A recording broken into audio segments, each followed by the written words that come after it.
Meron din subjection to the authority, mga kapatid. Kaya pagka tayo Kristiyano, ano mang itinuturo sa atin dito sa pulpito, hindi natin sinusunod, mga kapatid, hindi natin pinapamuhay, eh hindi mo pa talaga inibig ang Diyos. Basahin mo 13:17 ng Hebreo.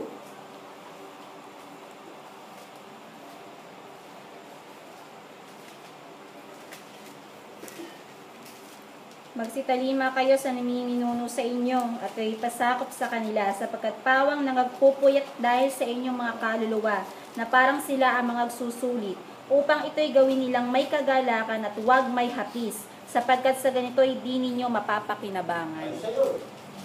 Diba? Amen. Ano ba ang concern, mga kapatid ko, ng leader sa church? Ano ba ang concern ng pastor sa church? Diba? Para sa kakabuti ng kaluluwa. Na hindi ka susunod. Yes. Sa totoo lang, katulad yan, ako talaga, kahit paano gagawin nyo sa akin, hindi magbabago yung doktrina ko, tutol talaga ako sa nagrelasyon sa mga Believer. kabataan. Yes. Tutol talaga ako, hindi magbabago yun. Bakit? Eh, nasa salita talaga ng Diyos yun eh. Ngayon, hindi mo susundin yun, eh, usurping of authority yun. Sumuway ka sa authority ng Diyos, eh, tinalaga ng Panginoon, eh, ngayon, maliligtas ka talaga. Sasabihin mo na lang, grabe. Grabe talaga ang salita ng Diyos. Mabigat talaga ang salita ng Diyos. Kaya nga, pag sinunod mo, mabigat talaga. Pero pag sinunod mo, ikakabuti mo. Yes. Kaya nga ang salita ng Diyos, martilyo eh. Ang salita ng Diyos, espada eh. Yes. May matamis din, pero may mapait. Amen. Label, malinis eh. Ganun talaga ang salita ng Diyos. Hindi mo pwedeng, pagkainin mo lang, mga kapatid ko, eh matamis. Eh, ano mangyari sa'yo? Magka-diabetes ka. Mamamatay ka rin.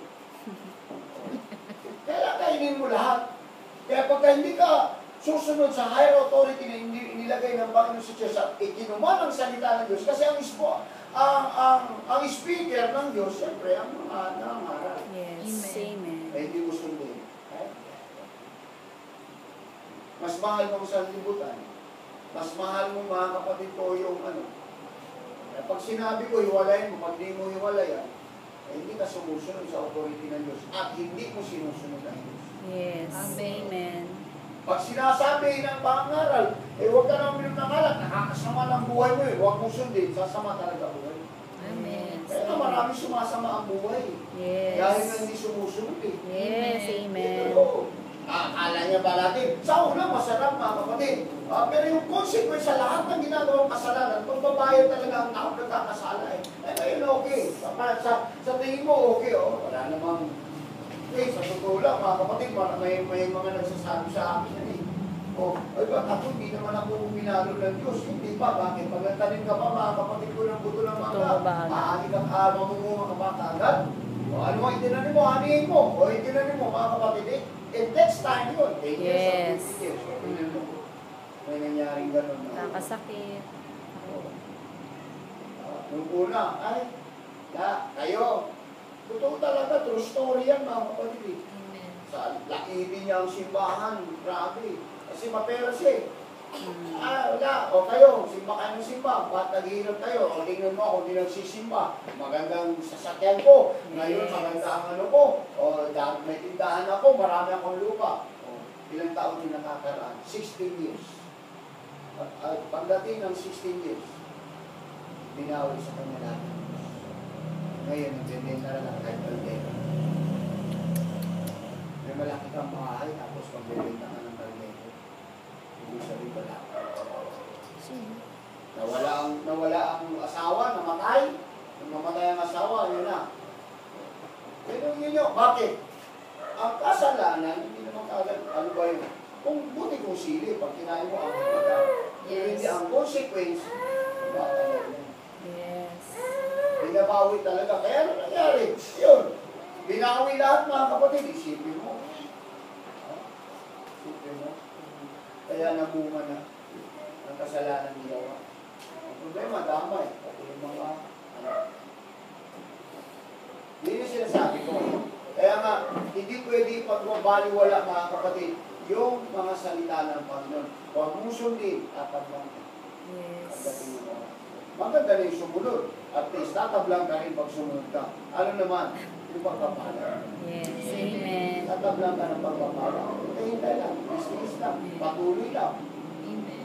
Bibigay din ng Diyos yung gusto. Amen. Ito katwiran ng Bible, mga kapatid, malinaw eh. Kaya nga, mga kapatid, pagka hindi mo talaga susundin ang salita ng Panginoon, eh siyempre naman, hindi naman pwedeng bababa ang Lord para mangaral eh. Siyempre, talaga nga siya at ibinigay niya ang ang apostol, ang teacher, ang pastor, ang guro, teacher, evangelista. Evangelist. Diba? Kaya sa totoo lang mga kapatid, dito man sa MTC, for the first time, mangyayari talaga yun. Na mabubuo yung fivefold ministry. Oo, niluluto ko na ngayon yung programa na yan. Bubuuin natin yung fivefold ministry. Hindi lahat pastor. May evangelista, may teacher, may apostle. Yes. Amen. Bakit? Eh, sinabi na Bible eh. Amen. Kaya maganda mga kapatid. Kaya sabi ko nga, sumunod lang talaga. Kaya nga, ang church talaga dapat kailangan on fire. Yes. Church on On fire. fire. Yes. At siyempre, hindi naman po pwede hindi tayo maging on fire. Kung ang namumuna sa atin, mga kapatid, maligang ka.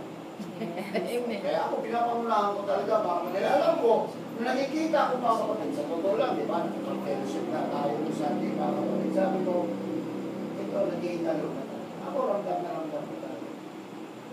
Awa. Awa yung hirap kung tinitingnan ko mga kapatid. Pero sa tinagal-tagal ng mga kanta, nag-isip ko lang ito. Nagtataka mga si Joey, nag-isip ko lang ito. Ano nangyari si Joey? Sabi ko, hindi pa talaga. Tinawag yung isa. Tinawag na parang lumapit sa harapan. Hindi talaga lumapit. Nag-t-shirt pa doon, parang nag-ikot sa asyenda niya. Nag-ikot-ikot mga kapatid sa asyenda. Dito na lang, hindi na yun. Yes. Kaya sabi ko, sila dapat ang sumaling sa atin. Yes. So, ayan. Amen. Amen. Kasi sabi ko nga, kung tayo ang babalik sa kanila, dalawang bagay ang maging problema. Una, ang maging problema, dalawa. Bakit? Bababa tayo lahat. Siyempre, babasakot tayo. Wala na lahat yung ministry natin, wala na yung bababa.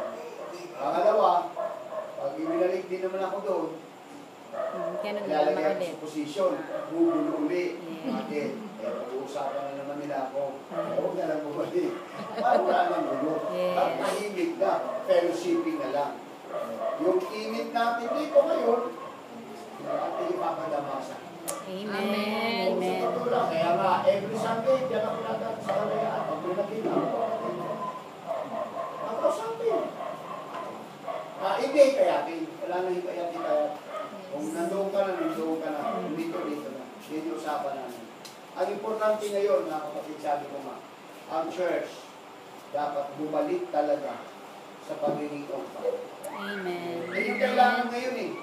Sa lahat ng leaders, sa lahat mga kapatid, dapat bumalik. Kasi, mga kapatid, pagka ang Christian lukewarm, mga kapatid, sabi nga, the lukewarm Christian will be faithful to attend church and give their offerings, but his heart is not really in the things of God. Yan isang problema. Ang lukewarm daw, mga kapatid, Kristiyano, tapat matin, nagbibigay, pero ang puso, mga kapatid, hindi talaga para sa mga bagay. Amen. Bakit? Tama naman yun eh. Di ba? Marami naman mga kapatid, umaatin, umadalo, nagbibigay, nag-iikapo. Pero, pag pinag-usapan yung pagsunod, wala na. Kaya nga, sabi ko nga, kung sumusunod sa akin, o ikaw dalaga, o ikaw binata, sino yung, kaya nga yun yung ano ko, gagawin ko talaga sa August 21 sa mga kabataan, isa-isahin ko talaga sila. Gusto mo talagang sumunod sa akin bilang pastor, sino ang boyfriend mo? Pag may boyfriend ka, bilibid, hiwalayan mo. Pag hindi mo hiwalayan, wala na pag-usapan. Hindi na ako makikialam sa'yo. Yan yung pagsunod. Amen. Bakit? Magkakasala kayo ako sa Diyos kung uhusgahan ko ito? Hindi. Bakit?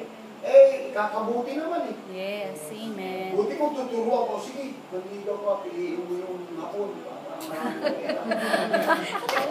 piliin mo yung makapag-explain ka. Yes. Makapag-eyeball ka dyan. Ayun naman eh. Yes. Tuturo ko para sa kakabuti. Yes. Hindi mo susundin, wala tayong pag-usapan. Diretsahin ko na, kaya nga yun. ihanda talaga natin sa August 21 lahat ng kabataan. Pupuntahin talaga natin. Yes. Kasi bababa ko talaga yung ano ko sa simbahan ngayon. Pag hindi ka magpapasako, hindi ka para rito. Pwede ka naman. Yes. Amen. Eh, ano mang gagawin ko, hindi ka naman sumusunod.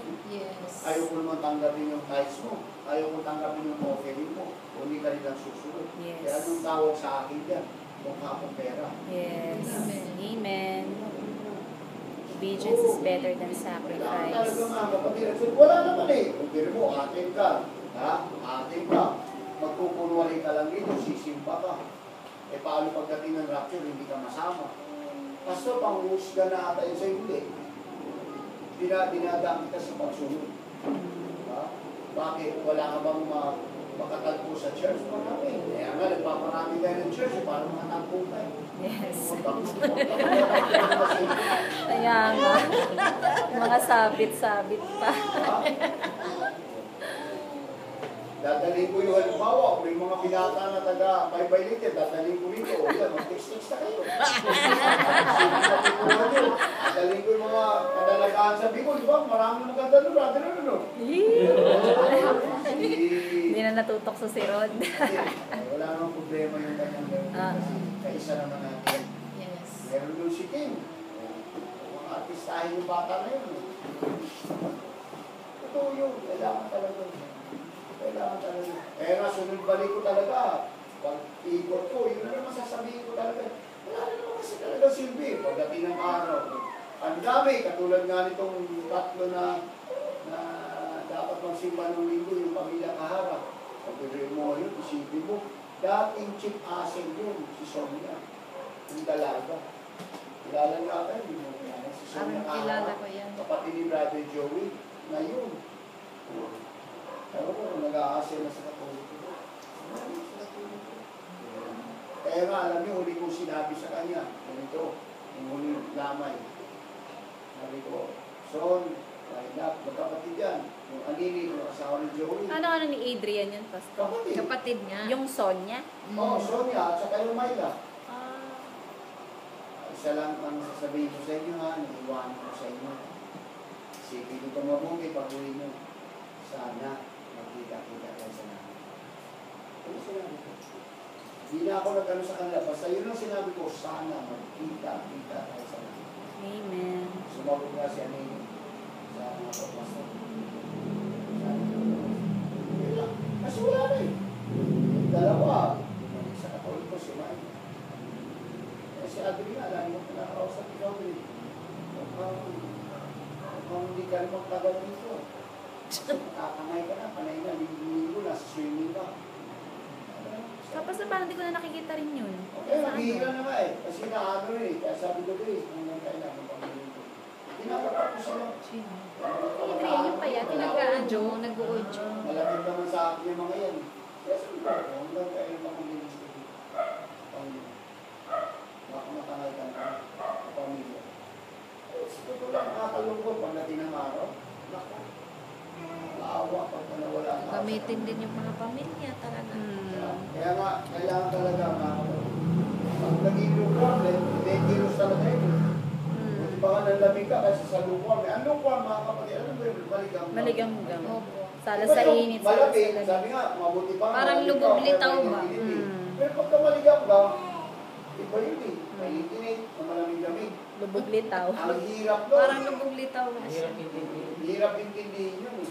Kasi, Christian pa rin. Pero ang problema lang, lukwam. Kaya lang, pagdating ng araw, ang problema, iluluwa ng Panginoon. Kumbaga hindi tatanggapin ano. Kaya kailangan talaga ngayon, mga kapatid, on fire ang church. Amen. Prayer, kaya nga, dito, pagka oras ng prayer meeting, pray. Pray tayo. May prayer fasting tayo. Sa Sabado, atin tayo. Amen. Para pag nagbuhos ang Panginoon ng kanyang Espiritu, maambulan tayo. Okay, maulan na tayo. Sabado yun, di ba? Amen. Sa leaders, national leaders pa. Kailangan ngayon. Ano po kung yun? Lahat ng leaders, dapat. Lahat ng leaders. Mga leaders natin dito,